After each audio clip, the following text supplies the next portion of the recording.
got a few words for some of our brothers and sisters in the occupied zone. The chair is against the wall. The chair is against the wall.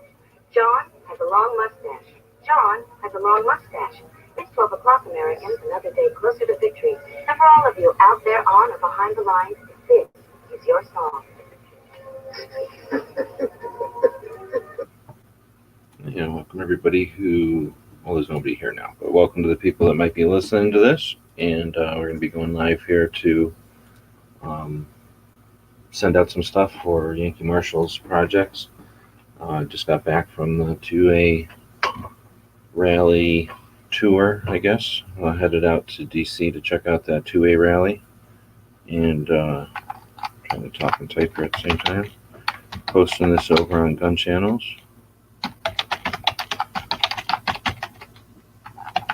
And send out some links. We'll see if anybody joins us. We're running this today on the duck on the stream. And it is what it is, but we'll see who all shows up. Got Kingpin out there already. Thanks for joining. And I think I've got it locked on the screen over there. So I'm going to mute this one up and go over there and hopefully transition over to that camera without too much craziness.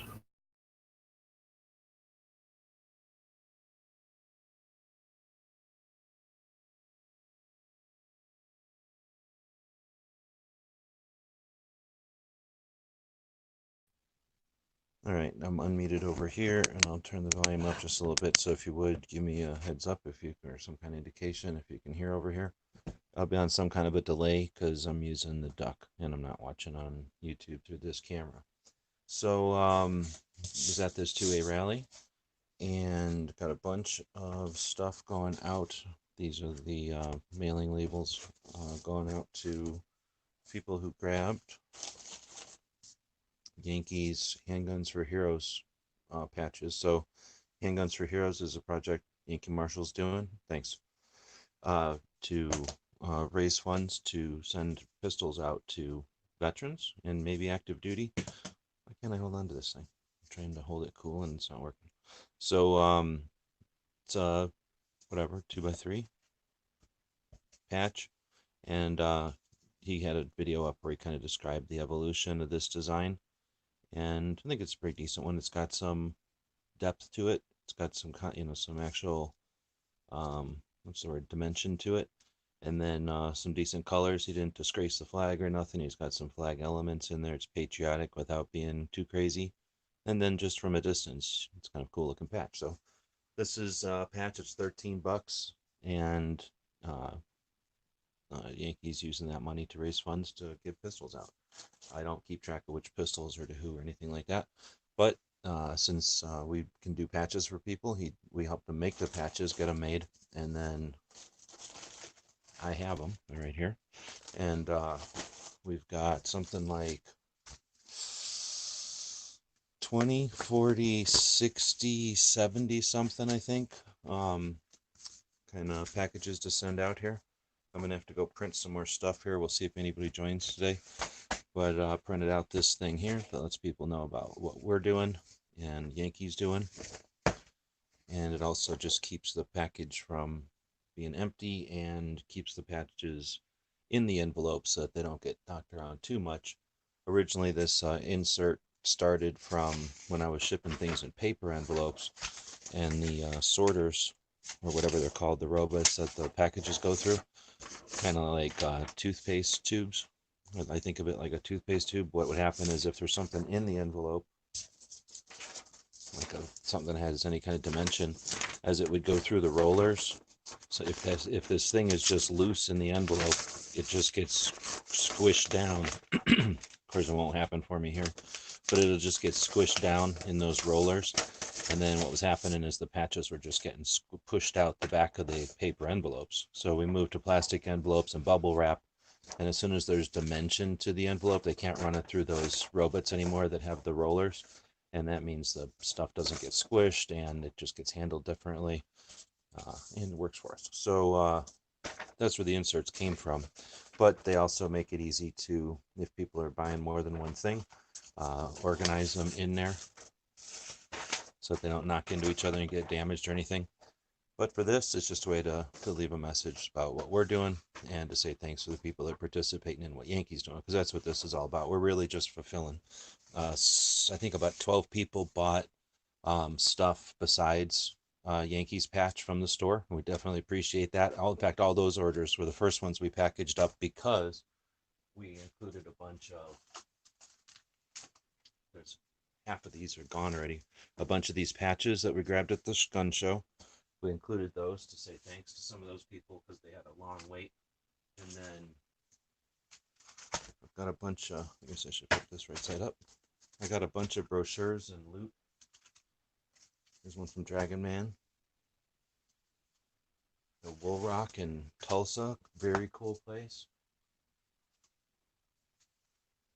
The J.M. Davis Museum. So we got all kinds of these brochures, these like, I don't know what they're called, these cards that you'd find in a hotel for some of these places that we visited on the tour, and we included that in a bunch of the stuff that went out already. And then as I package this stuff up, just a way to say thanks for the wait, we'll be throwing some of these things as extras into the stuff going out to Yankees. So our Yankees supporters out there.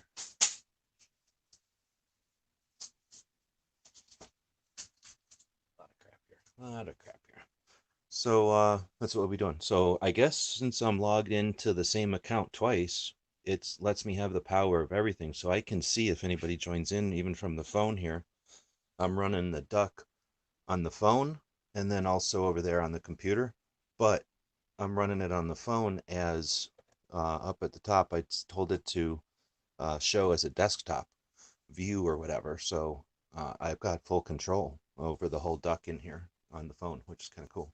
So if somebody does jump in, I'll be able to see them, and I bet you I'll be able to pull them into the conversation. Otherwise, I just got done listening to Pincus and Cheryl Todd chatting about from the 10th, chatting about the rally. It was pretty decent. I might just play that again because, one, I'm not going to just sit here and chat the whole time. I just opening this room up as an opportunity for people to join in the middle of the day since nobody joins in on the daily gun shows anymore. We'll see if anybody does. Like I say, if nobody's saying anything, nobody jumps in here, we'll just either shut it off or run a podcast. We're about 8 minutes in. I think everybody's got the concept. I'm going to start setting up or fulfilling orders here for Yankee. So again, the Handguns for Heroes project is hold on.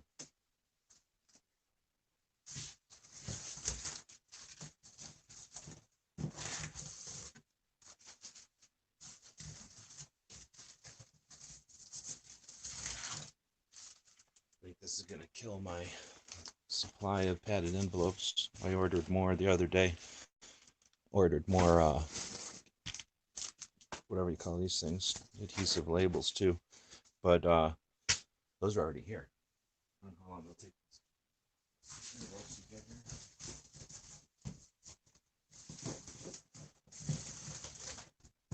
If Yankee would have sold out of these Handguns for Heroes over the time I was gone, then I would have ran out of envelopes, but we only sold 70 something of them. So I definitely have 70 envelopes left. Anyway, so I'll be doing this, and then I guess I'll just grab some of this stuff out. I don't know if there's any way to do this random. Hey, I got some stuff that's falling off the shelves over here. I don't know if there's a way to do this randomly, or if I guess just the order that I printed them is sort of random. I mean, they're not in any real order other than the way they came in. And I don't know if there's 70. I want to leave stuff for my Patreons too, so I think I'm just going to leave one thing in each package. Just a way to say, or include them a little bit in the adventure. And these first ones are going to be, I think I'll do it this way. Let me know if, I wonder if I could do something to the quality of the video. Because I don't really want you to see the person's address or anything. I guess I'll just do it off screen like that, and then you don't see the person's info. Then I use these bags that I keep getting at different trade shows and stuff. This is a shitty red one. I wish I had a green one. But all my green ones are out in the van. I was using them on the tour. But I use these cheap. I don't know what this material is, but it's really good material. It lasts forever. And I'll start putting the packages into here. I'll start putting the packages into here, and then it's only like 2 o'clock. I'll be able to get everything over to the post office, I think. Are we back on? Okay. Actually, let me go see what time it is.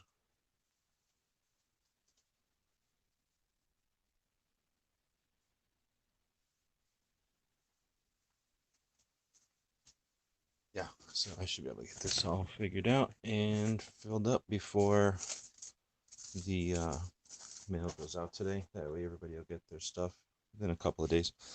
Ship everything first class with insurance and tracking, so there's no issues with losing anything. And it costs a little bit more, but I guess we're employing post office people. But they say it usually takes 5 days, and it ends up taking 2 to 3 typically. So that's one of the other reasons I don't mind forking over it's about the average of like $3.50 now. I don't mind forking it over because they're usually a lot faster than they guarantee. So if they guarantee 5 days, they're almost always like 3. Not too many people have complained, but give us some feedback if there is an issue with using the mail as opposed to like UPS or something. Let me know. There's Travis out there. Welcome. So this first group of brochures or pamphlets or whatever, I think what I'll do is run down to maybe like 10 of them. So I leave some for my Patreons. So maybe I'll do it that way. 2, 4, 6, 8. Something like that for the Patreons. And then these will just go out to Yankees people. And then I'll move on to the next one. Do the same thing. So there's the handout thing, the envelope, and then these are the machine gun nests. So this is a pretty cool gun shop and shooting range outside of D.C. in Maryland. And I stopped by there a couple of years ago for the first time, but I've heard about it for a while from Marco, who shoots there, and has been going there to buy guns and stuff for a long time. But there were a gun shop originally, and then they did a crowdfunding effort to turn it into a range. And I always thought that was just the coolest thing. It's one of the things that made my ears perk up with the whole crowdfunding thing. You know, because if crowdfunding was just different ways to bring, you know, eco-friendly rabbit food to rabbit farmers, then who really cares, right? But if it's to bring, if it can be used to turn gun shops into shooting ranges, well, that's different. So with that in mind, I've been wanting to stop by the place and see it. Plus, it's just a new shooting range. And a lot of shooting ranges have been around for a long time, are old. This one's a new one, so it gives them an opportunity to start with new ideas and plans and stuff. And I think they did a pretty good job. Actually, I haven't seen it now for the first time. And that's what these first brochures are going. So I guess, honestly, I don't know what order I'm putting them in here. If these are going backwards or forwards chronologically.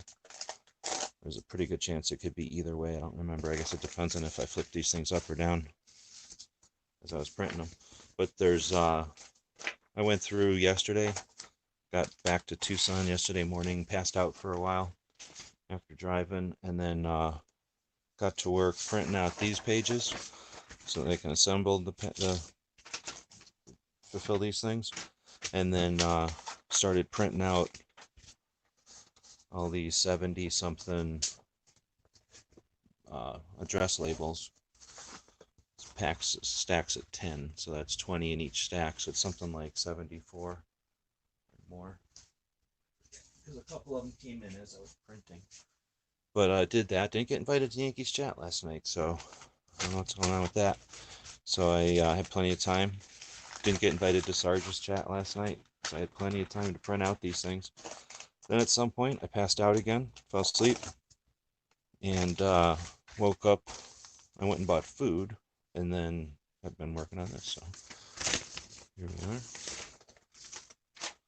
And I don't think you're seeing these names. Hopefully I don't get sloppy and forget and move people over and show people's addresses, but that's the risk they take, I guess. DM, is that Danger Mouse?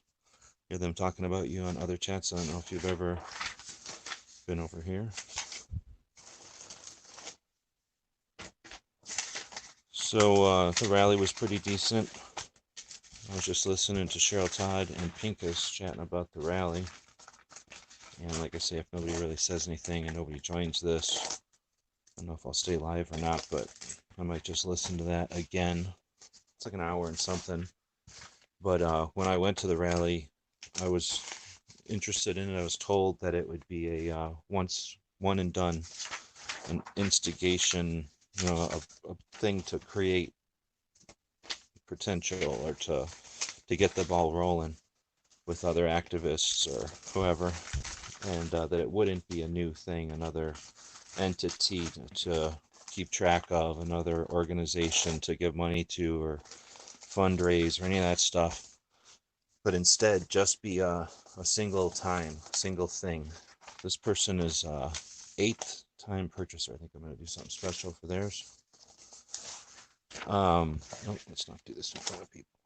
So I was just listening to their conversation, and it's pretty much assumption at this point that it's going to be an annual event.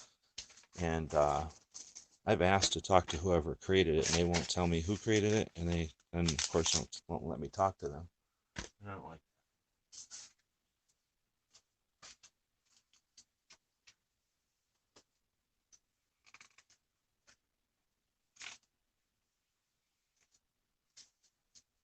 All right, so this person who I'm about to sticker this one with has purchased things 8 different times at the store. Yeah, even if a couple of those are just fulfilling Yankees things, I appreciate it because Yankee does give me a cut. He gives me, a cut for doing this work, for doing this. So I get a little something out of it. So I'm going to send him the one from the machine gun nest, but then also a brochure for Dragon Man. Dragon Man's the coolest dude ever, owns his own military museum and shares that with anybody who wants to take a look at it.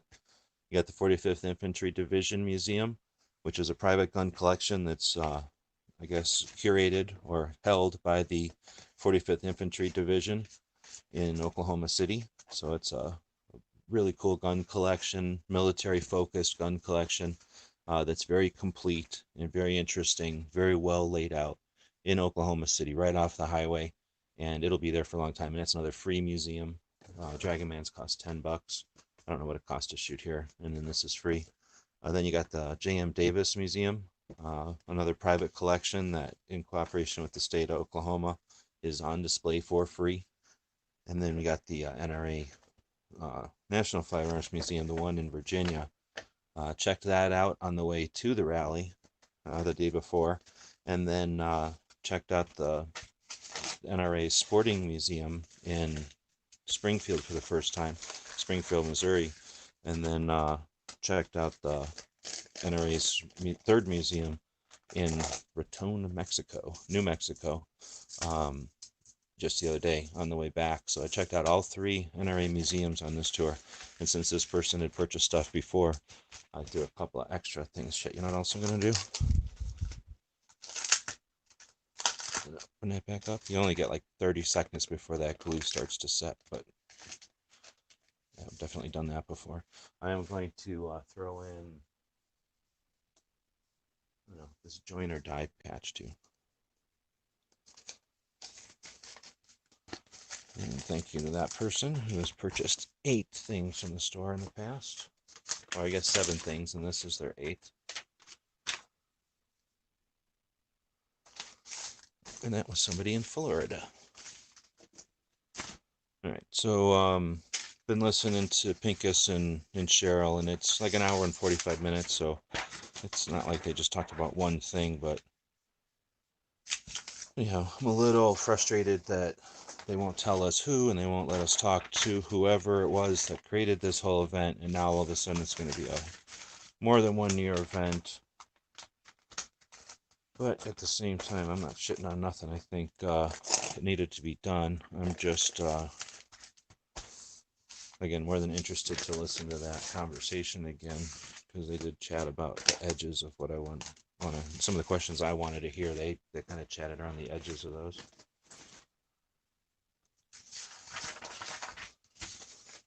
Let's see. Kevin's out there. I'm commuting home, may lose signal, but I'm here. Right on. Thanks. Good to meet you out at the rally. Thanks for coming down for that. I wish we would have had more chance to bullshit, but I'm also not gonna whatever. So it was cool to hang out with some of the, well, to meet some of the people. I didn't really get a chance to hang out with them. I think that as much as the gun channels community has grown and developed and adapted to as a community, both growing and developing, I guess, I don't know, not just friendships and relationships, but like as a group, we accomplish things. Like we show up and get things done, and I think we are aware of each other's resources and abilities and complement those, and so that we're not duplicating a lot of effort, and there's some creative sparks and fun, but it's not perfect. And one of the things that we lack, even with all our experience with these meetups, is really making the best use of it all. And a lot of people showed up, like Kevin and Kingpin, and others. People were almost there, almost going to be there. But what we missed out on, I think, is like having something either the day before, certainly right after, something planned, organized, figured out, so that it wasn't just relying on some sort of, honestly, like unrealistic spark of imagination right at the event, after 4 hours of standing there and all the effort to be there,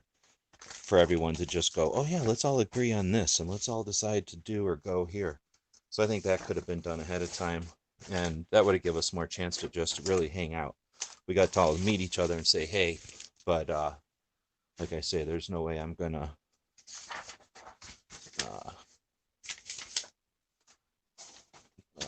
whatever. And if we would have had something figured out, we could have probably capitalized on that aspect, that we were all there together a little bit more. But whatever, that's not the goal of the thing. It isn't really to be an online, meet and greet type of organization or anything. But thanks for being there, and saw some of your after action. I didn't realize that Tony helped you get there. That's cool. So I'm guessing the 2A fund project threw some bucks at you.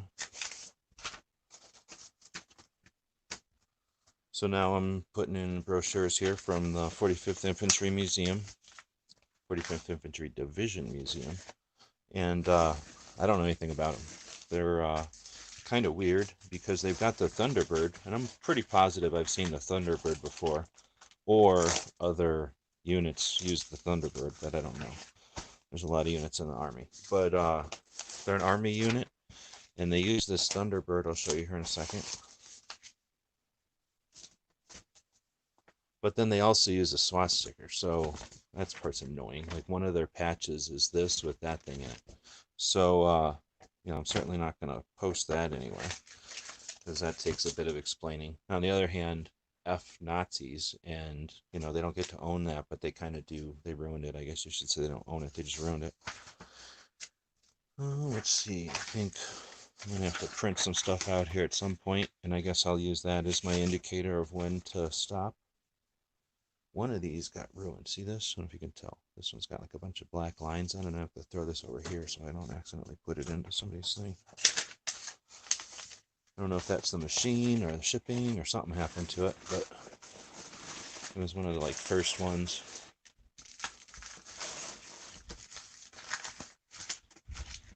So let's see, we were talking about the 45th Infantry Division Museum. It's in Oklahoma City. It's a private collection that was accumulated, and I don't know the story. And I took another picture of the plaque that dedicates or commemorates, or whatever it's called, gives respect to the guy who gave the collection to the 45th Infantry Division, and talks a little bit about what they've done as far as their task to house the collection. But it's like I say, military focus, but pretty complete collection inside. In addition to the firearms, which are laid out by campaign. So the various wars and actions and things that we've participated in or been drawn into or been involved in as a country. It's laid out chronologically and like in those sections, and then there's a lot of kit. There's a lot of accessories and that kind of stuff, but there's not a lot of what's the word, like little displays or scenes or anything. There's a couple of those dioramas maybe, but mostly it's just items on display, and there's some descriptions. It's not the most informative museum in the world, other than having a very complete collection of stuff together, which is useful. It's not necessarily describing them all or giving history on every little piece. It houses all the pieces and puts them all together. It's up to the person to figure out what you're looking at to some extent. Some other museums do more effort on telling you what you're looking at, but then they have fewer things. So I think it's a good balance. And honestly, I don't really look for a museum to hold my hand on the information. Just the having the artifacts is one thing, and keeping them available and in good shape, is a necessary function of a museum. But like I say, as far as educating, I think some of the challenge, some of the opportunities, some of the fun is doing that part ourselves. And with the internet, way funner to do research than back in the day. I can tell you, I've been going to museums and things my whole life. Most of the time got dragged to them unwillingly, but it's better than sitting in the car, I guess, if you drive all the way to one. And then now more recently going to museums eagerly after doing research and going to the museums to, I don't know, see the real life examples of the stuff that I've researched maybe. And that's a whole nother layer, and I think that's I don't know if it's necessary, but it's certainly a useful aspect to museums that, like I say, if they just give you all the information right there, you miss that. All right, so looks like we got somebody saying something. Why do I always get that moderator message when I watch your chats? You mean the thing like that somebody who's a moderator here is a jerk? Because I got a bunch of jerks that are moderators probably, and people bicker. And I have a 0% policy on abuse and like anger and stuff like that, but just because somebody doesn't like each other, then we'd never evolve. Like, I'm sure there's people out there that are never going to chat with each other, but they all agree on the same thing and are moving in the same direction. So if you're talking about that message, I get that every time I go to a chat, because I have people blocked that other people are good friends with, I guess. Certainly that have made moderators. Wait, there's people that I don't like that have been made moderators by friends of mine, so there's room for all kinds of whatever friendships and relationships inside of the community. But I think that's probably why you get that. So basically, anytime you block someone on the YouTube platform, it has to allow you to be in the same chat room with the other person. Otherwise, whoever gets there first would sort of win the chat room, and you wouldn't be able to join because they were there. And that would be a whole nother level of abuse that could be taking place on a platform. But it's also just a dumb way to build the structure of a platform. So they haven't built it that way. Instead, they built it where if you got a problem with somebody and you've blocked them, and then you go to a place where they are, and in this case, they have moderator status, it's just alerting you so that you don't go in there, whatever reasons, and expect one thing and find out the other. I think that's the decision there, but I honestly can't even imagine what YouTube has to deal with as far as keeping people. I don't even want to think, you can't keep them friendly with each other, but you got to keep them civil with each other. And that's still difficult and probably impossible. So instead, you just have to make it like tolerable, probably. I don't even know if they do that right. Let's see. Okay, don't think I've ever blocked you. Maybe they blocked you. I don't know. You a jerk? Maybe they blocked you. No, I have no idea. And it might be something else. Maybe it has something to do with I guess I can't think of anything else really. But anyway, thanks for jumping in and saying something. It gives me something to do while I'm going through some fairly repetitive stuff here. So I get a chance here to look at each one. You know, these are all made by robots or slave labor, one of the two, and either way, you know, things will go through that aren't perfect. So it gives me a chance to put hands on each one, look at it, and make sure that it's in good shape, that it's getting shipped in a way that isn't gonna hurt it or get lost or something. And then I would just have like a podcast going or listening to a movie in the background or something.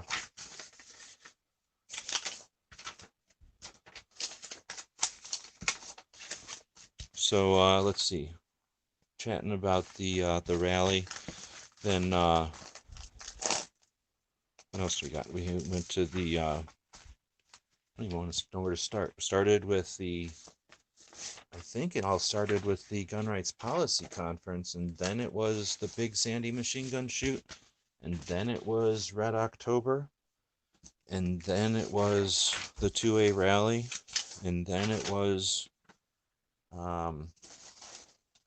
the Tulsa Gun Show, and then the last tour of the year at Dragon Man's.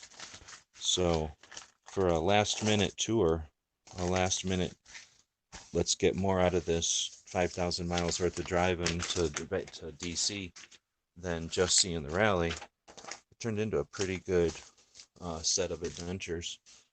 Created a lot of content again, but there's zero time, literally zero time to do anything with the content while on the road, and it's literally exhausting. Like, I'm no athlete or nothing, but it takes a little while before you can drive 5,000 miles in 21 days collecting content along the way and still, you know, come out of it without just your head spinning.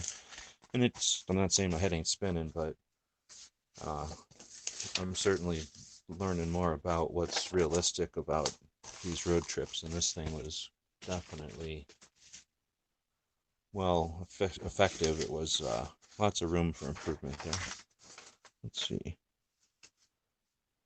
I get the message also, never blocked anyone. Oh, interesting. Well, maybe I have no idea what the message is. And maybe that's just what I assumed the message was about, because I block a ton of people. Well, I got to go print more here, so give me some feedback. I'll be over there printing for a second, and let me know if I should keep going live. I don't need to. But there are some people watching, I guess. Does it tell me 12 people watching? I only see a couple of people chatting, so chime in, say something. If you're out there and you got a link, what the hell? The fucking hell? Just don't join my shit no more? I'm supposed to join everybody else's chats. Somebody's gonna join this whenever?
All you're saying is the message says that as a moderator, they'll be able to see any message. Maybe that's just to let people know that if you think you're chatting just to me, that, hey, everybody who's got a little wrench over here is going to see whatever you chatted.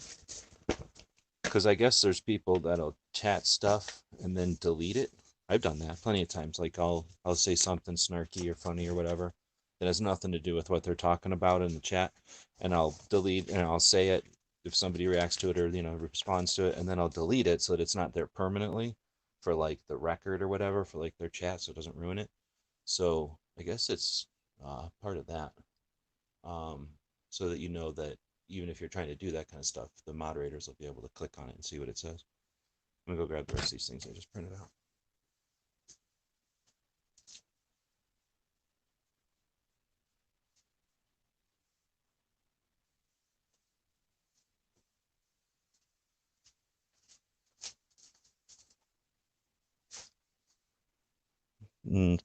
Fast, whatever. Saying you inspired me to do YouTube channel. Don't have many videos. I'm still figuring out how to YouTube. Right on. Here's the thing. So definitely contribution is valuable and probably necessary.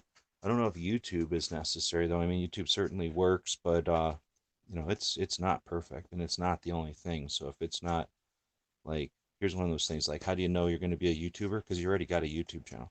If you're having to think about, like, yeah, maybe I will, like, and keep looking at the pros and cons, or maybe when I get around to it or what, maybe YouTube ain't your thing. Dig into Twitter or Instagram. I like Instagram a heck of a lot more than YouTube. I use YouTube, but I like Instagram. Put these aside.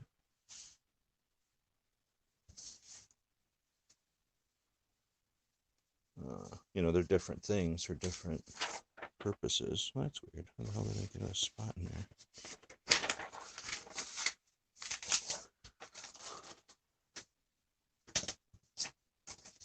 Yeah. So this will be the last one going out with the Infantry Division Museum.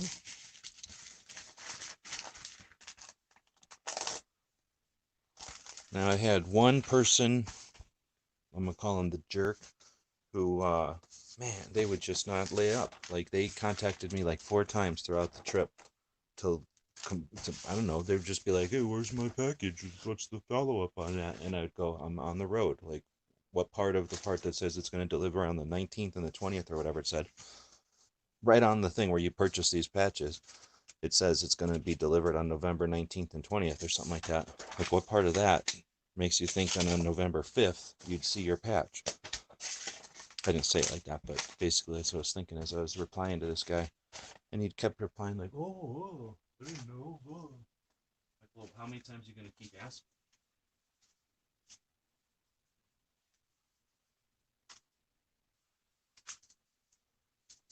I mean, at some point you're not forgetting, I don't think. You're just going to get the rise on somebody. All right, I guess I'm going to the J.M. Davis ones here. These are a little bit long, so these are annoying. They don't quite let the envelope close, so I don't know what they were thinking. They got so many guns they couldn't make their thing a normal size.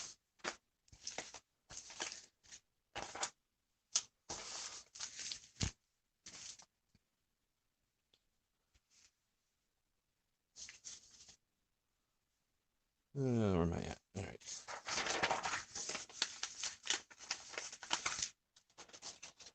All right, well, like I said, we use the running out of these things as an indication. A couple of you are saying a couple of things, but certainly not the 12 people that are watching. And if this was interesting, I suspect more than 12 people would have stuck around. So I guess I'll end it here and continue to package these things up for everybody. Thanks to the people that are participating in Yankees project here, trying to get like a crowd-funded engine going that allows firearms to get out there to people. Kind of a neat way to play with the different ways of crowdfunding. In this case, it's not really crowdfunding as much as, I don't know what you'd call this, like purchase power. I don't know, like you buy something at one price and make a little money and use that money for a project. I know he's got some badges going, which makes perfect sense, right? With the whole like Marshall thing and keep wanting to put the sticker on right in front of the camera. But the whole Marshall thing and the badge thing, that makes a lot of sense. I don't. It sounds like he's gonna do like a hat pin though, and I guess there's a couple ways you could go. I guess a hat pin, yeah, definitely do it because there are people like he says that like hat pins, and I personally put the hat pins on the door of my safe, on the inside of the safe. You know, the material is, I don't know, drywall or something like that behind the fabric, so I can just push them in there. And but the thing is, like, you could do like a kid's badge, right? Like kind of a fake tinny badge or whatever, just like a pressed metal cheap thing. I think that would be cool. But then you could also do like a real badge. Like you could go to literally a badge place.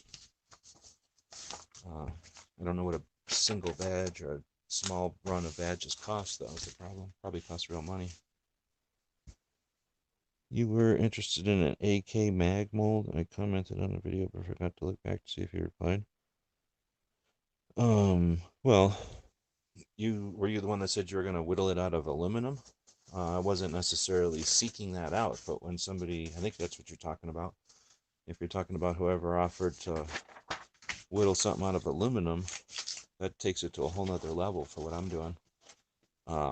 You know, I'm trying to create I'm trying to create a plastic mold that when I'm done with it, it looks like this, which is pretty decent compared to what my mags came out. Speaking of them, they're right here. So, the mag that I used, I probably could go grab it. It's a grody, disgusting mag. I only used it in case the mag got ruined. I didn't want to ruin a real mag. I'm cheap.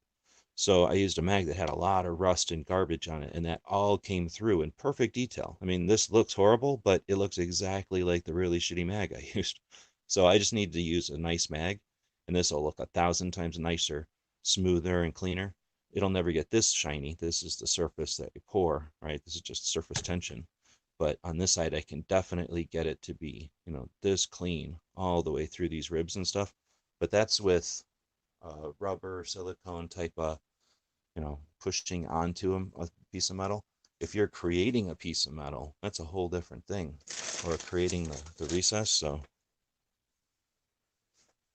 yeah, that definitely would be interested. So email me. It's gunwebsites@gmail.com. We can chat more about it. But yeah, that'd be awesome if you can create like a cavity or whatever. Then I could potentially pour into, you know, metal, which depending on how you do it, you know, is going to be just like any mold, like a finished, I don't know what to call that, like a finished surface.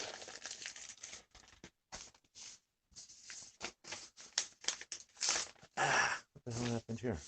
That's unusual. It ripped on me. I just bought a whole another 1,000 of these things. I hope I didn't buy bad ones. But that's the first time anyone's ever ripped on me. Let's see, that's something funny.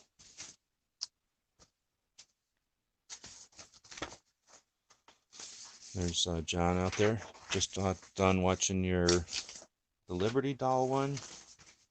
And then, what was the other one I watched? I watched 2 of them. While I've been printing out these labels or whatever. Just got my Poma stuff in the mail too. So I'll be digging into my Poma memberships and what I can do with that.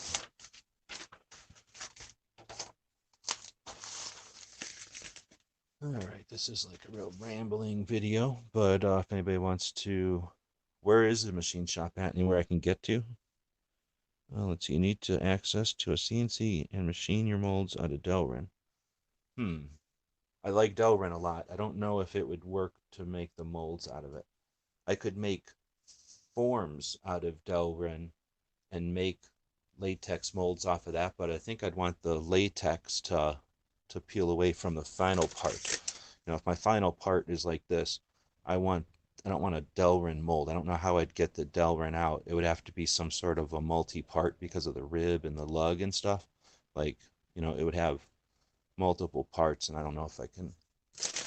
And plus, I have like, you know, I want to be able to do a bunch and stuff. Texas, huh? yeah, so definitely email me. I'm always looking for excuses to get to Texas. And well, this next year we'll see. I mean, I learned a lot on this tour again.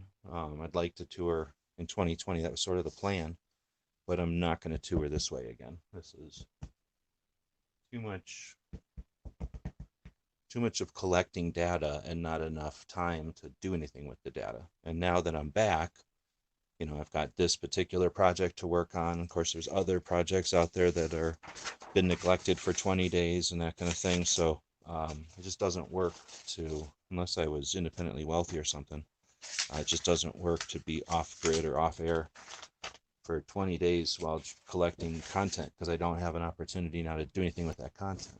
Like, I'll have to sneak time to do anything with the content. That's just not effective or useful.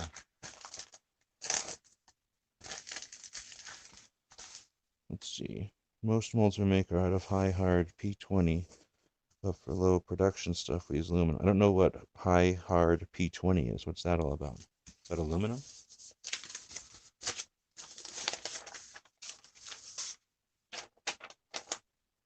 And I don't know, I'm not trying to emulate necessarily like some method of production, since I don't know any actual method of production, you know, other than a couple of things I happen to have experienced in my life. Like, I'm just going with what seems like I would want to do.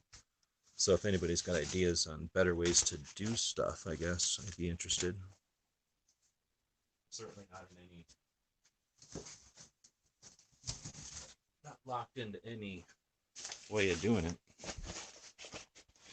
other than, you know, something that's useful. I don't want to make one-off things that, you know, cost a lot of effort and energy and resource to create one mold and then never be able to make another one. And I'm also not going into high production either. It's a tool steel pre-hardened to like 27 RC. Yeah, no, I don't think I need anything like that. I'm not doing pressure and temperature injection molding, which is, I'm assuming, what you would need all that stuff for, right? When they're gonna run cooling lines and stuff through the cavity, or behind the cavity, but in the mold, and then have it run in presses and need to stand up to years of use or very little degradation and you know, dimension or whatever. I don't care about any of that. And on the other hand, I have no idea what it would cost to even do something out of steel versus aluminum versus something else. I obviously don't have any money for it. I'm trying to do things on the cheap to create funding to do some of these other projects. All right, so thought I was down to 20, but I guess that's wrong. So I must have another 40 or something of these to do. Let's see, a lot of those molds we shoot in a 200-ton press. Do you also injection mold stuff or just do the tool part?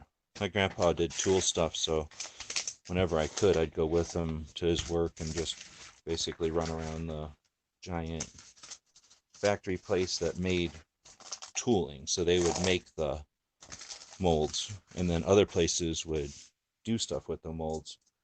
But they molded some cool stuff, some Star Wars stuff when I was a kid. They did some parts of Corvettes. I was a big fan of Corvettes. So I had like some just, you know, testing runs of body parts of Corvettes and stuff that were like, you know, no one could ever have anything like that. They only ran them once or twice to make sure the thing worked.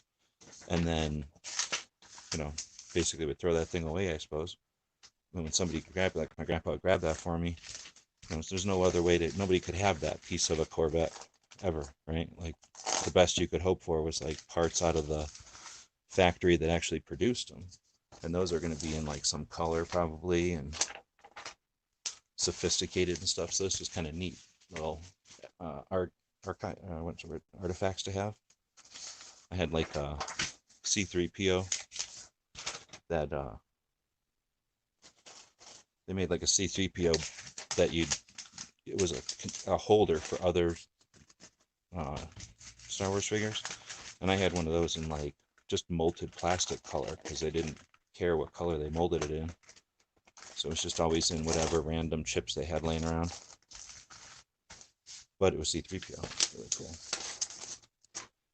And nowadays they probably build all that stuff overseas. We do injection molding, but we also build the molds. We don't really mold production, just for the...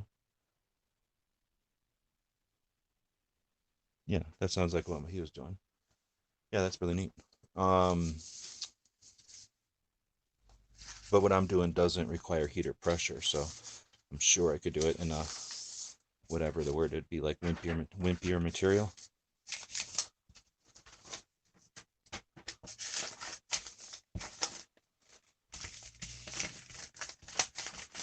I think I hear my mail.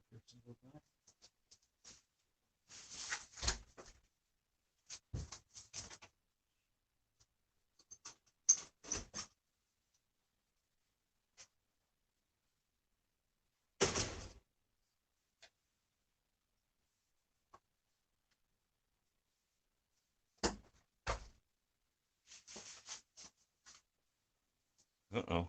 Fechas importantes. Último día para registrare para votar en las elecciones generales lunes 6 de octubre. I don't know how to say October. Las Bioltes say, I don't know. I think they want me to vote in Spanish. I'm not going to do it. Mail people's going by, but I don't think I'll drop the all of these on the mail lady. She gets all mad.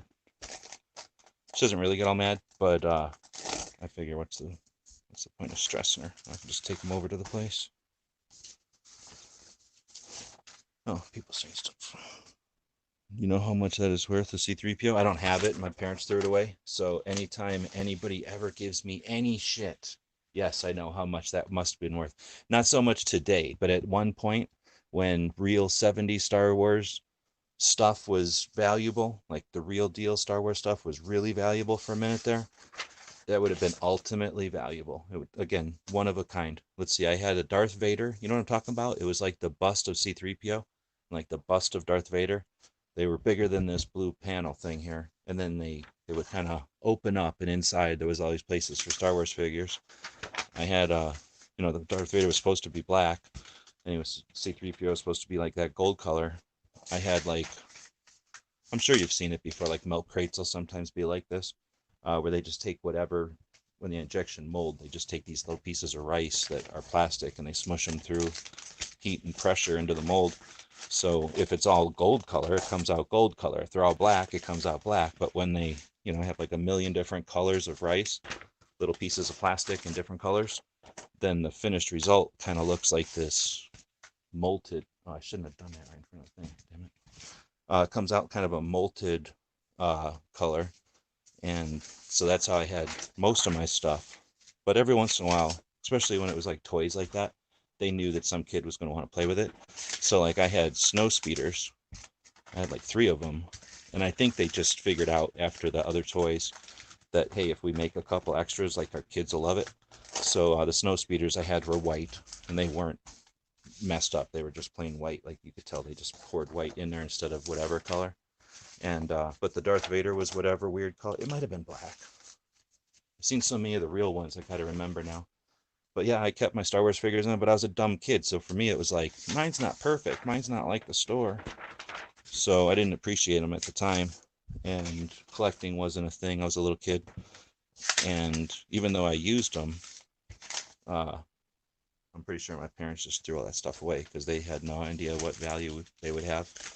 But yeah, those things would have been, I can't say priceless, but I'm sure I would have gotten a lot of money for them, right?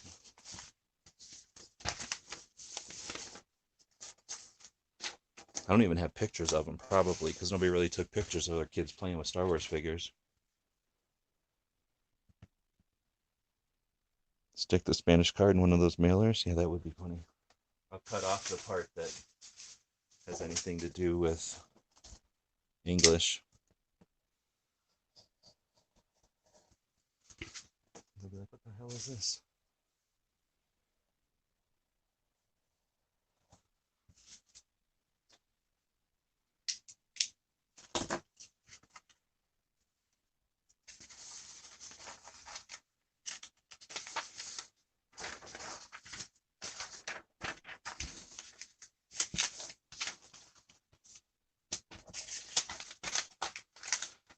see. Now we're switching to the Dragon Man brochure, and then somebody's going to get this Fechas Importantes, or whatever the hell it says.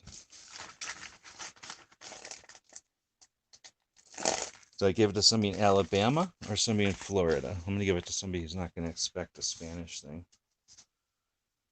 New Hampshire? Let's give it to New Hampshire. They don't know what Spanish is. There's no Spanish people in New Hampshire.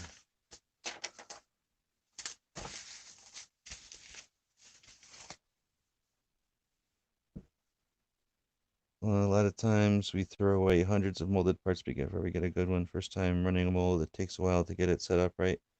Grease. Yeah, exactly. And that's what I got the impression is a lot of the stuff I just got weird stuff too because my grandpa knew I would appreciate it. Yeah, it would have like big gaps, like especially the Corvette stuff. It would be missing big chunks and stuff. But I think he knew I wasn't going to keep it forever. You know, I would have it and then I would forget I had it and then it would just be gone. And then I'm assuming my mom was just like going through my closet and throwing stuff away.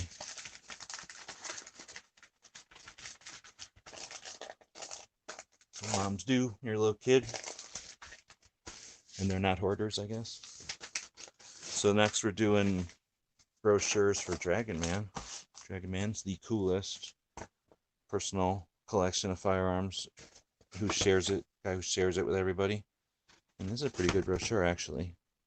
Although nothing can do it justice. There's no way to do like this, for example, is a Vietnam era med tent. So like a MASH tent, except instead of being Korea, it's from Vietnam. And you can't even tell, but like that cot there is just the kit, like probably a bag or something exploded. Each of these bags has their kit, their contents exploded in front of them. And if that's like a 1960 tent or 1973 tent, like everything in there is 1973. Dragon Man goes nuts with making sure it's all the same. And then like, you know, it's just a ton of neat stuff. And that's just one little diorama. He's got rooms for each of the major campaigns. He's got an insane amount of stuff in the collection.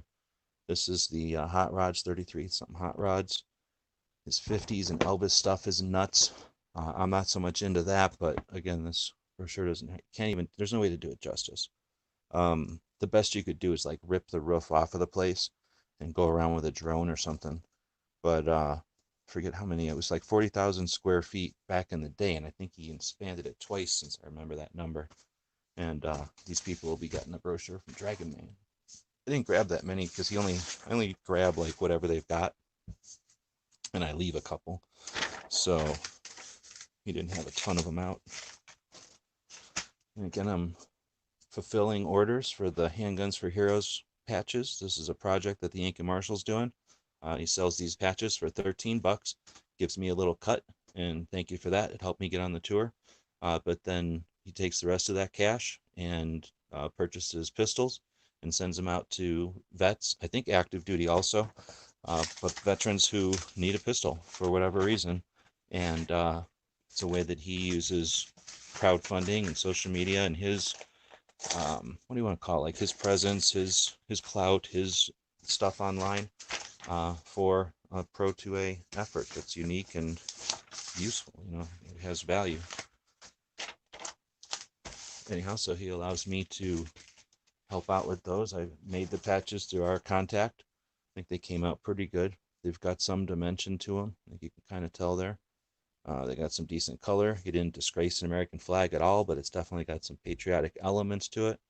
I think it's got a good balance between detail and overall look. You know, when you look at this from a distance, you're going to know what it is, but, you know, it's also got some detail once you get up close. And I'm going to have to go print these things again, so whenever I do, I will challenge the audience with the same thing as I did last time. Let me know if I should keep going. Give me some comments. There are 14 people still watching, so I'm not trying to entertain anybody. I'm just trying to fill some time as I'm doing this, but if you got stuff to say or want to chat about something, let me know. Like I say, there's people out there that have links that have decided not to join, I guess. I will go print out some more stuff.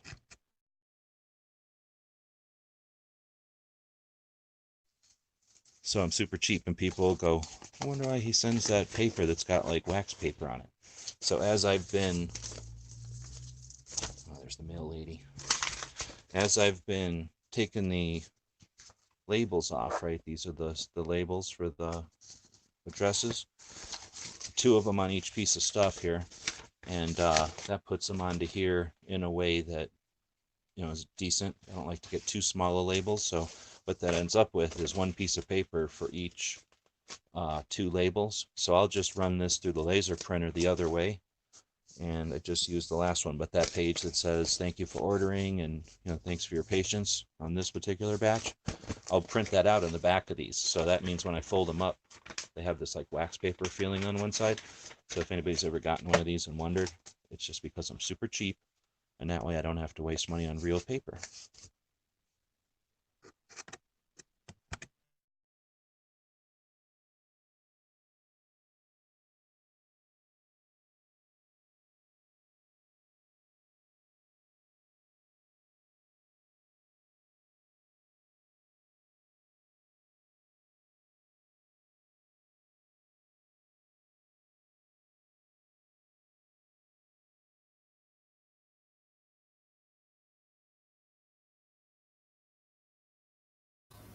All right, so if I come over here, what's going on?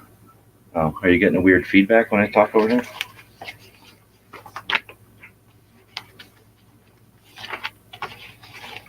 Six, 8, 10, 12, 14, 16, 18, 22, 24, 25. Listening while driving, picked up to load, now just shuffling trailers. Right on. Did the gun tube thing not work out? I don't ever see anyone use it. Gun tube works. I don't use gun tube when I'm just quickly jumping on because it takes like 2 extra clicks. Otherwise, I don't care. I don't use it on the phone because it doesn't work with a phone good. Well, I shouldn't say it doesn't work good. It works, I think, on a phone as a guest, but when you're running the show, I got a weird echo. I'm gonna quit talking over here. When you're running the show on GunTube, it doesn't work from the phone only.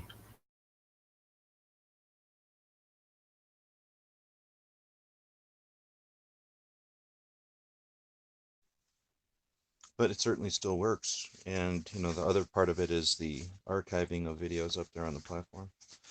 2, 4, 6, 8. 1, 2, 3, 4, 5, 6, 7, 8, 9, 10. So 20, 28.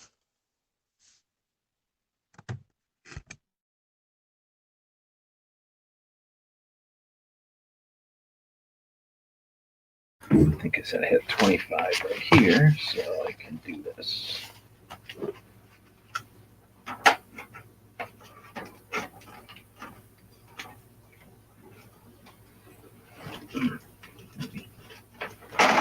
Maybe not all at once. My older sister still has her Barbies from the 60s. I have nothing. Everything was stolen in '89 except for the clothes I had on. Yeah, you know what? There's not. I can understand the frustration there, but on the other hand, there's got to be some value to just not having a ton of garbage laying around. I've had a car wreck one time that stripped me of a bunch of stuff, like without really, not intentionally or like, unwillingly. But in the long run, I'm not too worried. I mean, every once in a while I miss something that I had then, but I try to remember how the lack of shit I've had to deal with dragging that stuff around over the years too. All right, I'm gonna do 10 of these.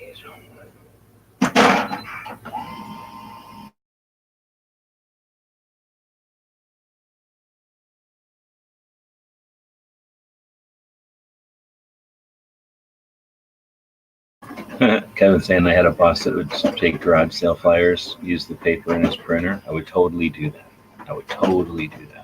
For the longest time, my grandpa would volunteer at the hospital nearby, and he would.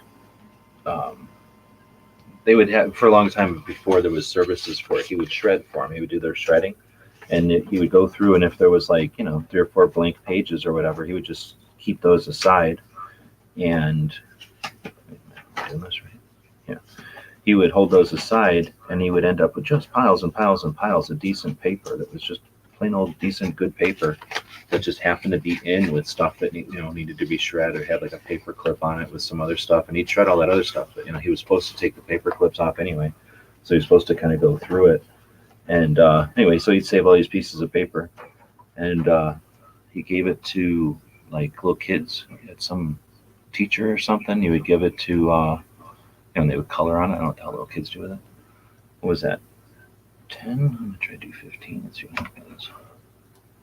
And so he would give most of that paper away, but I ended up having that paper, and he passed a long time ago, but I was still using that paper up until not that long ago. So I wouldn't take people's garage sale paper when it was still a garage sale, but like the day after the garage sale's over, I would use that paper.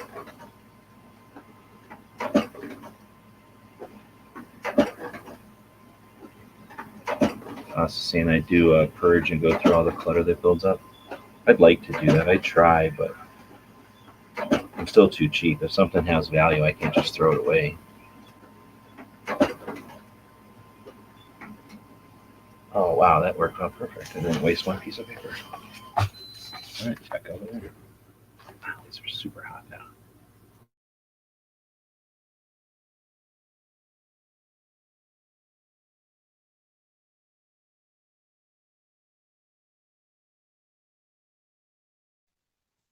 I just feel like I just took them out of a microwave or something. All right, so I guess there's like 28 left of these. I'll just do them, and then shut it down after that. I have no idea what time of day it is. It is Free Patch Friday, so if anybody wants to buy something over at the Gear website store, you'll get free patches. You won't get free Yankee patches, but you get free patches. I guess we're gonna go to Woolaroc now. 1, 2, 3. Keep about 10 of them for my Patreons.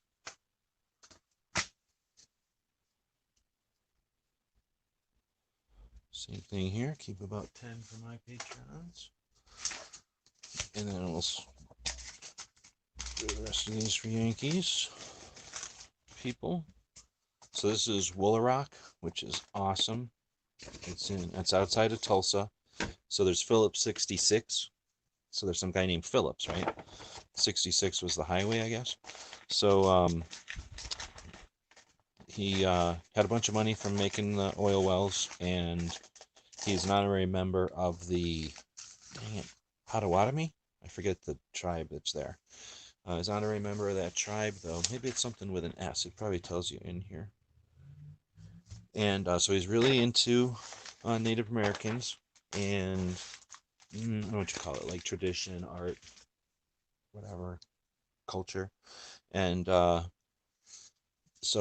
don't think it sounds like he didn't screw nobody. So he was helping the native people that had that reservation or whatever to capitalize on their resources, and everybody got rich, I guess. And in the process, one of the ways that he wanted to give back, being all rich or what, is to create a place that would remember the West or the prairie, his experience of Oklahoma and the West, from being a kid and whatever, growing up out there. And he certainly, I think, did a great job of accomplishing that. It's a museum. It's what do you call a museum for art? Is that just a museum? It's an art museum. It's a cultural museum, but it's more than that. It's a animal park, like an animal reserve, and then just like a destination, educational destination, I guess, an inspirational educational destination, and really cool, really, really well done. It's a little, I guess, well, look at the entrance of it. I don't know how to explain that.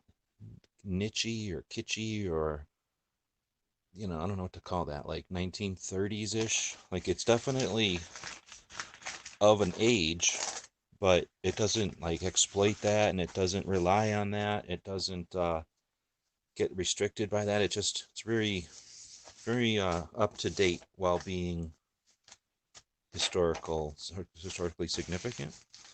Just good people there, an interesting experience, and yeah, I can't recommend it highly enough.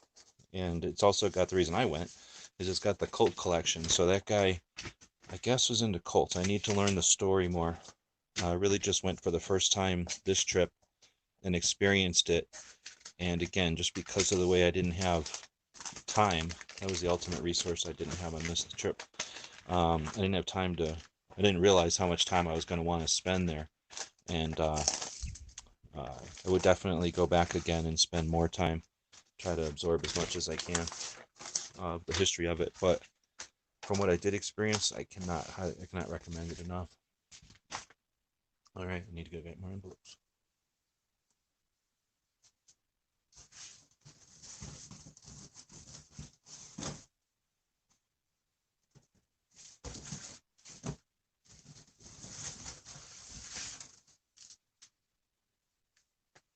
These Woolaroc brochures are going out with patches that were purchased at the Gear website store for the Handguns for Heroes project, which is Yankee Marshal's project, where he's using the crowdfunding concept to let a bunch of people participate in getting guns, handguns, for veterans, and I think active duty.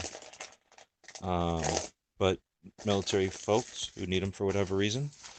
And Yankee's been doing the TYMP pistol project for a while. This is sort of the same thing, except specifically focused at veterans. So, and this one, unlike the TYMP, which the way I understand it, is funded by his Patreon, this is an effort to kind of be separate but similar, I guess maybe is the way to describe it, but funded by product, in this case, a patch. And I imagine he'll either do a different patch in the future, or like he's doing the pins now for the TYMP. He might do something else. He does t-shirts and things as well. So now it's going to go to this other type of Woolaroc brochure, and this one looks like more of the whole thing. So the other one was, I already put them all away, but the other one was more like just the art and stuff. This one is the whole thing. So you've got the Historic Lodge Home, you got the World Class Museum and Art Collection, you got the Animal Barn, you've got the hiking trails, because it's also in an incredible area. You've got the Mountain Man Camp and Living History Area, Wildlife Preserve with bison, elk, deer, zebra, water buffalo, and it says and more, but there's a lot more actually. And then facilities for weddings. Oh, I didn't think about that. It was facilities for weddings, parties, and corporate events. That would actually be a really cool place. I don't know about a wedding, but some of the other stuff, it would be certainly a cool place. Definitely remote. You'd have it to yourself. And the facilities are amazing. I didn't even think about the hiking and stuff. You could probably go out there many times just to do the hiking and stuff. It's an incredible area.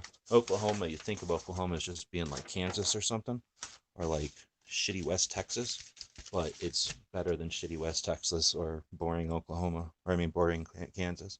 There are boring parts of Oklahoma, but Woolaroc is not one of them. Lots of terrain, all kinds of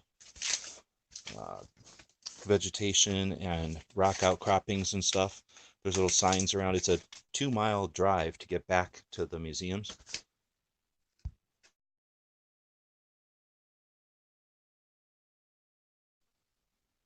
Right, had a coughing fit.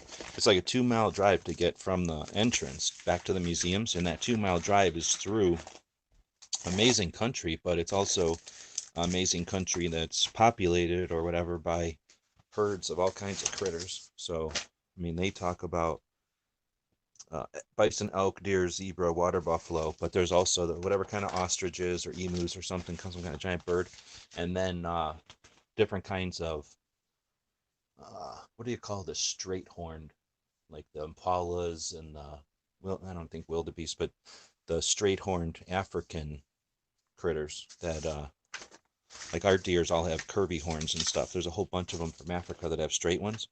Antelopes, I guess, have straight horns here, are fairly straight, but a lot of stuff with straight horns there, so that tells me like African stuff. I own a Colt M16 lower. Look at my channel. Whatever. That's the lamest comment ever. Gallery. Yep. Year after year, Thanksgiving Me and my daughters do 2 weeks at the flea market to purge. Oh, interesting. So, like, go to a flea market and sell a bunch of stuff? That's kind of neat because then you are willing to give up a bunch of stuff, but then you kind of leave it up to the fates or the people to see who wants to actually buy your stuff, right? So, being willing to get rid of it, bring it to the flea market, some of it you're going to come home with, I assume, right? So, that's kind of neat. Now, it might be frustrating if you wanted to get rid of it so you can upgrade or do something else with that resource, that money. But you can always put it on eBay after. I don't know. I haven't been to a flea market as a seller in a long, long, long time. I used to really enjoy it, but that was like back in the days of pre-eBay, and there was no other option. Since eBay, I think I've just liked the appealing parts of eBay more than going to flea markets and swap meets as a seller. But who knows? That might change, especially as I retire from doing any kind of 2A work.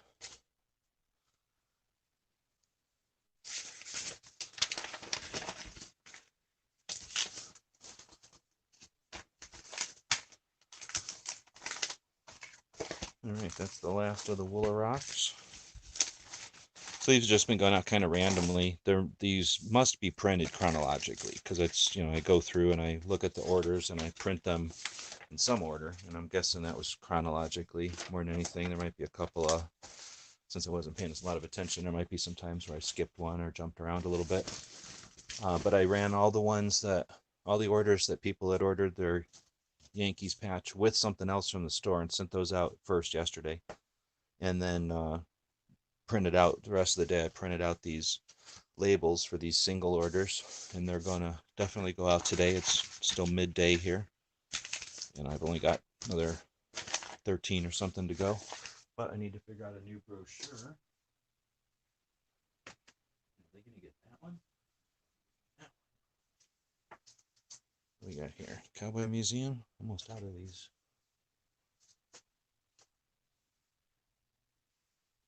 I guess they're gonna get some of this stuff. These are Yankee people, so they might like these.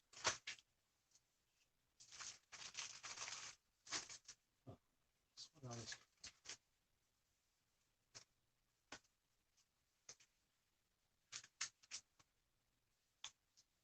All right, so I got some of these Bigfoot sightings. And what the hell was this? Bigfoot Fun Park in Branson, Missouri. So when you think Bigfoot, don't you think a bunch of kids playing in a jungle gym in front of miniature golf? And then some kind of safari through the outback of Missouri.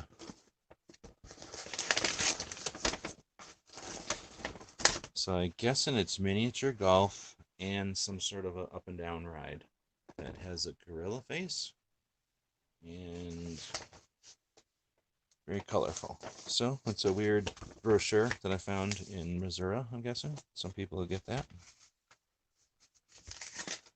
These are Yankee people, so they'll probably appreciate this, I hope.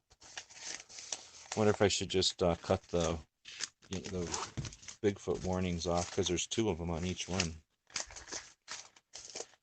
Just send the people a Bigfoot warning. I didn't get it heavy. Damn, that got heavy. Let me weigh this.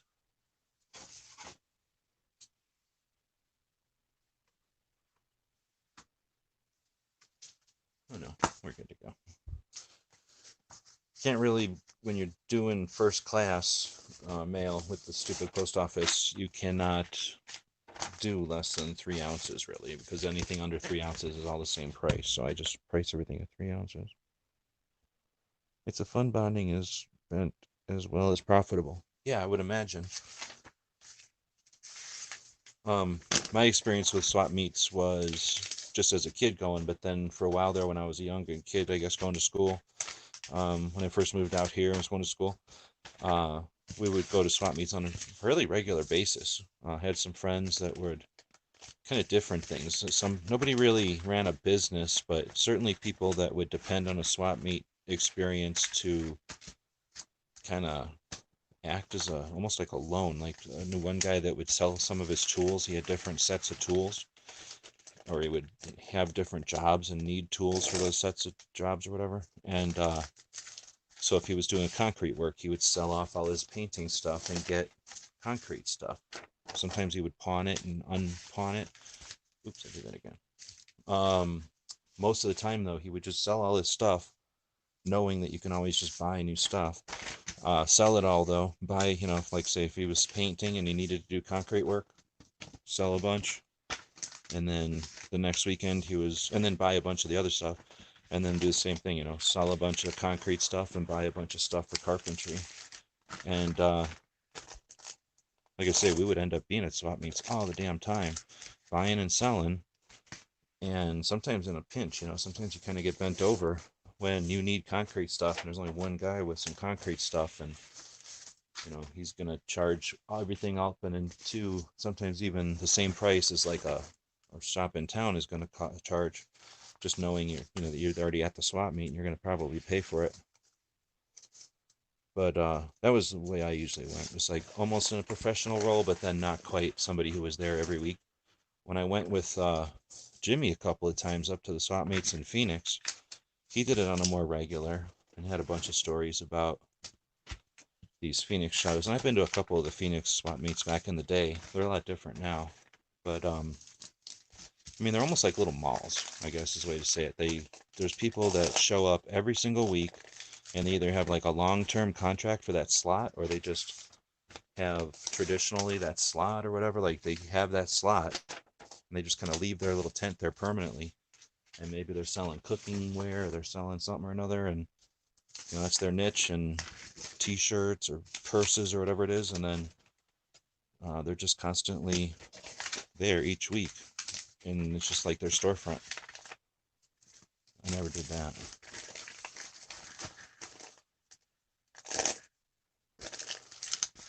All right, so again, we're fulfilling orders for the Yankee Marshal. This is the portion of the TYMP project called the Handguns for Heroes. It was an experiment, I think, to see if he could raise funds for this specific type of people in need of a firearm using crowdfunding, but sort of parallel or additionally or comparatively to a Patreon effort or super chats and that kind of garbage.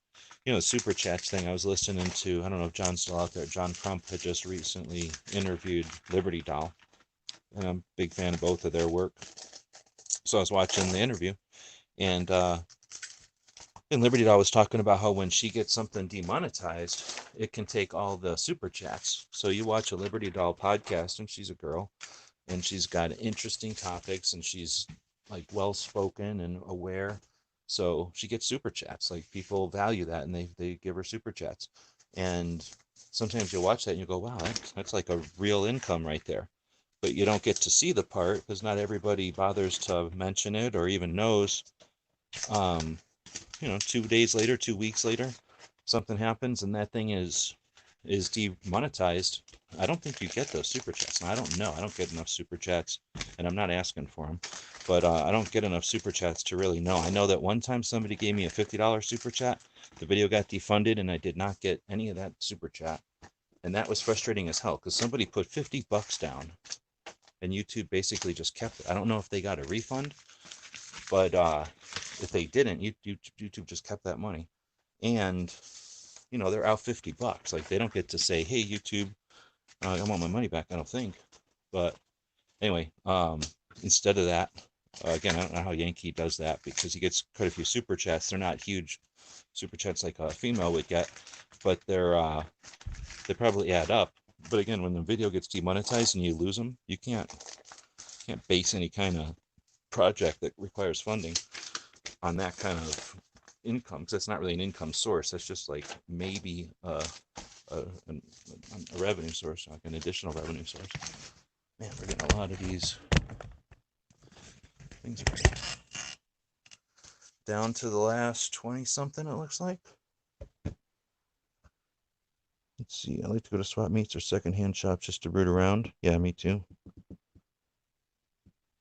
There is a small gun shop at our flea market owned by an old gunsmith that used to work for the FBI. Well, that'd be super cool. Yeah, and if he's telling you stories, that's even better.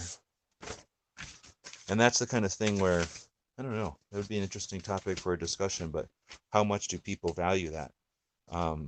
there was certainly one of the things that kept me going to gun shows in the heydays of going to gun shows when there was no money in it or anything. Like I wasn't getting paid to go to it or anything. It was just like you say, the experience of, I guess, the access to the old guys. And there's some old guys that I've known for whatever reasons, that I've had access to and heard some interesting stories.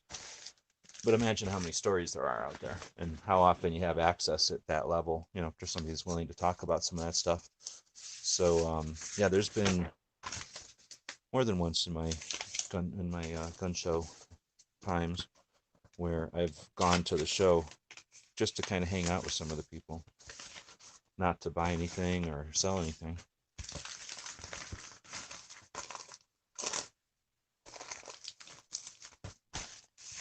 I don't know how many people that are watching this were part of Yankees or bought one of these Yankee patches or not.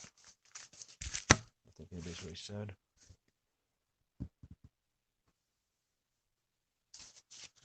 All right, down to the last section here.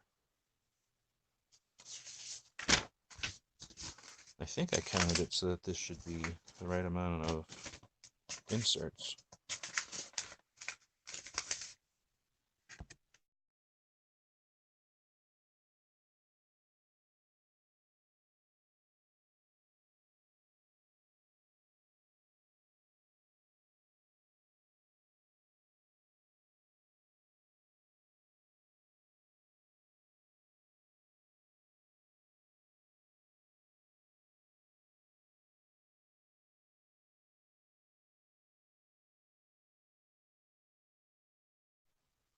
Oh, muted it so I could cough there, never came back.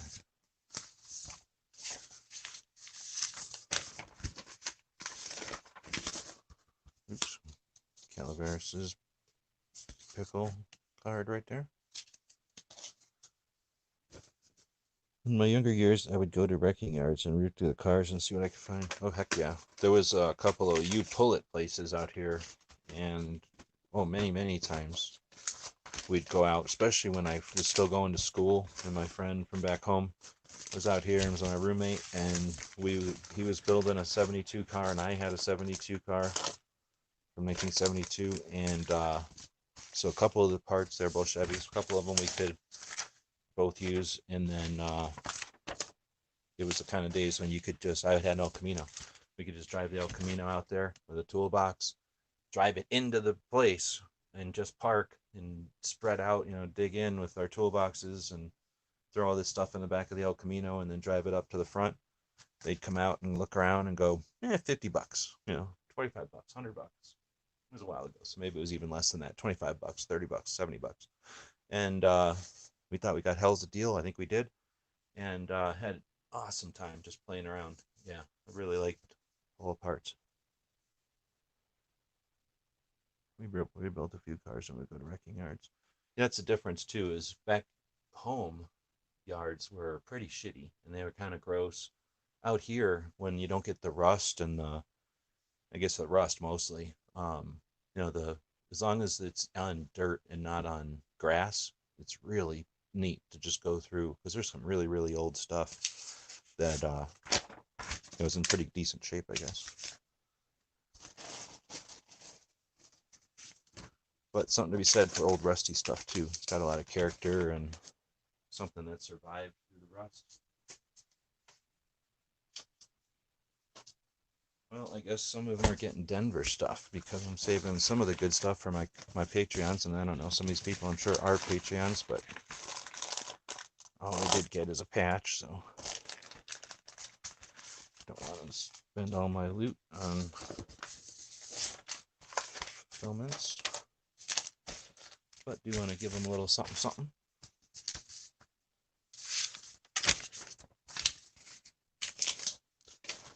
And we're down to the end here, I think. So I'll be thanking everybody for showing up and watching the live part. Oh, there it died.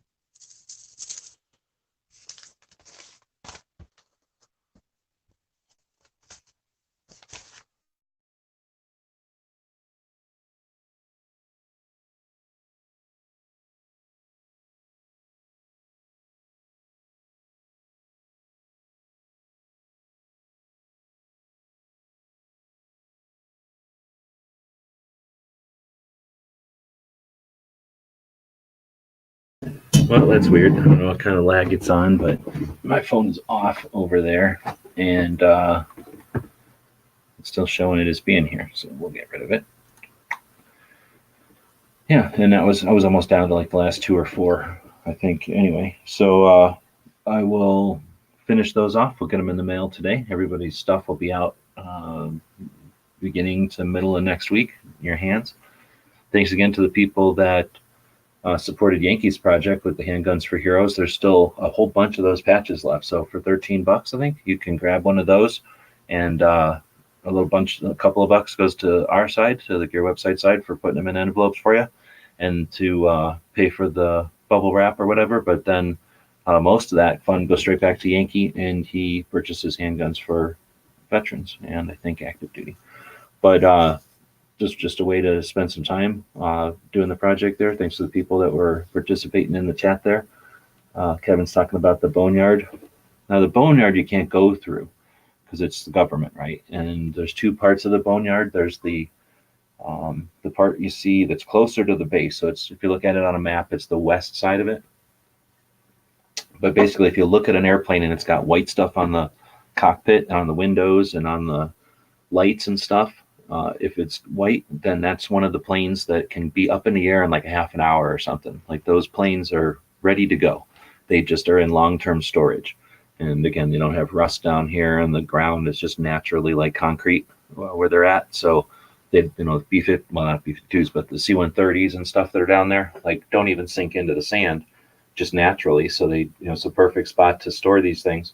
So they run through, and those planes are in the air every single day. So there's a crew of people at the Air Force that go through on the west side of the boneyard or graveyard, and they'll find a plane or whatever system they use. They'll grab one, they pull off all the white stuff, they put it full of gas, they do whatever they're going to do. They fly it around town a couple of times up in the air, and then they park it again, and then they put all that white stuff back on it, and they move on to the next one. So each of those planes that you see that have the white stuff on the windows, all of those planes are like ready to be used by our own in our own inventory, like, send them out to a reserve unit or whatever, or sell them. We sell those planes all the time, I think, too. But each of those planes is good to go. It just is sitting there. The planes on the other side of the road, there's a big road that drives right in half of the base there, or the graveyard. Everything you see on the east side is like spare parts. Like, those planes are never going to fly again. Those airframes are broken or damaged or too old. They're stressed out, and those airframes are just there holding spare parts, and they sell those parts all the time. They contract that to some company, and there's constantly people out there with forklifts and backhoes and equipment ripping off engines and ailerons and flaps and control lines and consoles and seats and all the stuff that is of value of those planes. That's the graveyard. You can't tool around in either one of those. They don't let you go out there. But when I first moved out here, there were more. Now there's maybe 2, but back in the day there was like 5 junkyards that had airplanes in them. So they bought airplanes off of the Air Force, probably dragged them out of the Air Force and put them on their own property, which was right next door, literally. And back when I first moved out here, you could go to junkyards and just climb through every kind of airplane you could imagine. All the helicopters and airplanes that you've ever seen would just be out there in a lot. And, the doors were off, and every piece that was cool was already taken from them. But you could go out there and look around, and if you wanted to buy a door or a nose cone or a propeller, it was just either sold by the weight or by how cool it was. So, okay, that looks cool. It's $5. Oh, that thing is just some part. It's, $2 because it weighs this much. Everything was for sale, and you could just go out there and play around. It was pretty fun. Those graveyards or those junkyards all went away maybe 10 years ago, 5 years ago, 6 years ago. And now they're just vacant lots. So it's super boring. There's a couple of junkyards that still have planes, but they're not ones that I ever went to. So I'm not sure if you can go root around those or not. But we do have a couple of junkyards that are cars that you can still go out and pull apart and dig around, and you just bring your parts up at the end of the day and they charge you for them. Let's see. Oh, looks like Foster bought one. Thanks. And let's see, I guess with that, we'll end it. Today is Friday. So again, it's Free Patch Friday. Everything you order today will come out with free stuff. It's how we keep our things going, our projects working and hopefully growing. Looking forward to learning from these experiences, learning from these tours, and tweak them next year and to do even more. So we'll continue to send out some content and continue to give us some feedback. And we'll take back the 2A, right? There's Honda showing up at the end. Talk to y'all later.